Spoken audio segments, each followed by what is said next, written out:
Imagine growing up like a radio constantly broadcasting unheard signals. The ignored child learns silence the way forests learn winter. No loud storms, only quiet snow slowly covering every emotion. At dinner tables, their stories float briefly, then disappear midair.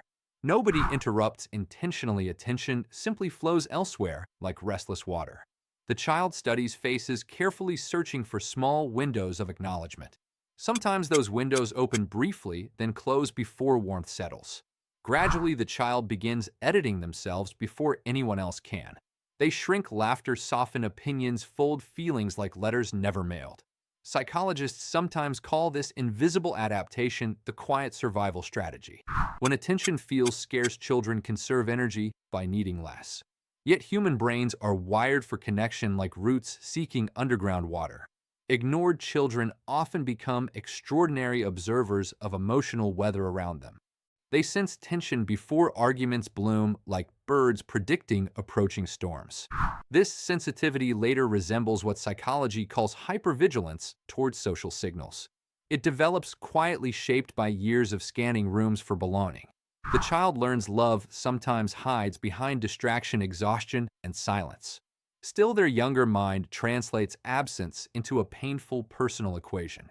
If nobody listens, maybe my voice simply carries less importance. That quiet belief becomes background music following them into adulthood.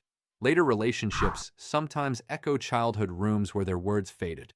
They hesitate before speaking, rehearsing sentences like fragile glass, carefully carried. Not because they lack thoughts, but because interruption feels historically familiar. Somewhere inside lives the child, still waiting patiently beside emotional doors. Attachment theory explains this longing through our deep biological need. Human infants survive through attention, warmth, eye contact, and responsive voices. When those signals thin, the nervous system quietly reorganizes expectations.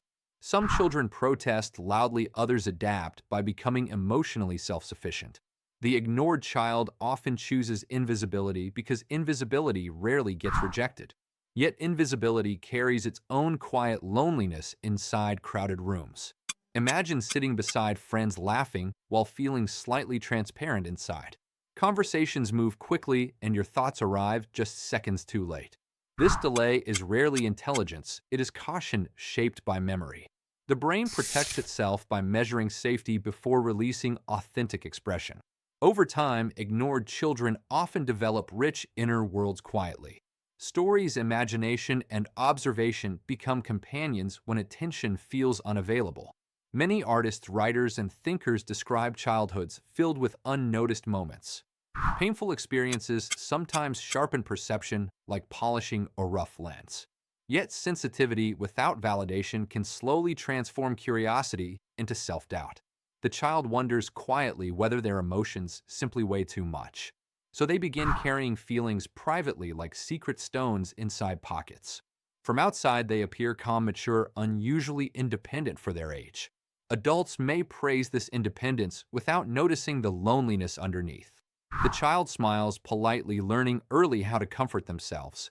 Self-soothing becomes a skill, but connection remains a quiet hunger. Years later, that hunger sometimes appears during unexpected emotional moments. Maybe during a compliment that feels strangely difficult to accept, or when someone finally listens without rushing your unfinished sentences.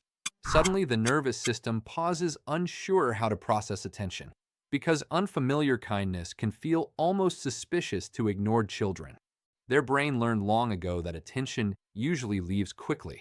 Psychologists sometimes describe this as an internal working model of relationships. The model quietly predicts how others will respond emotionally again. For ignored children, prediction often whispers, "Do not expect too much." Lower expectations feel safer than repeated disappointment echoing through memory. Yet healing begins when awareness gently interrupts those old predictions. You notice the pattern like discovering fingerprints across many life moments. Childhood silence explains why speaking still feels strangely dangerous sometimes. None of this means you were weak or overly sensitive. It means your mind adapted creatively to an environment lacking attention. Adaptation is intelligence even when born from emotional scarcity within. Many ignored children grow into deeply empathetic adults later quietly. because they spent years studying emotions nobody explained aloud before. They recognize sadness hidden behind jokes and polite conversation easily.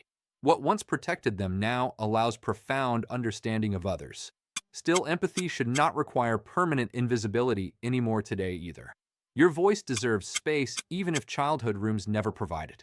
Learning to speak again sometimes begins with small, honest sentences. Maybe telling a friend how interruptions quietly affect you today, or admitting certain silences still feel strangely familiar today again. These conversations gently rewrite the nervous system expectations today slowly. Each moment of being heard becomes quiet evidence against old beliefs. Gradually, the inner child notices the radio signal finally reaching someone. The snow of silence begins melting under patient attention today. Feelings once folded away slowly unfold like letters finally opened.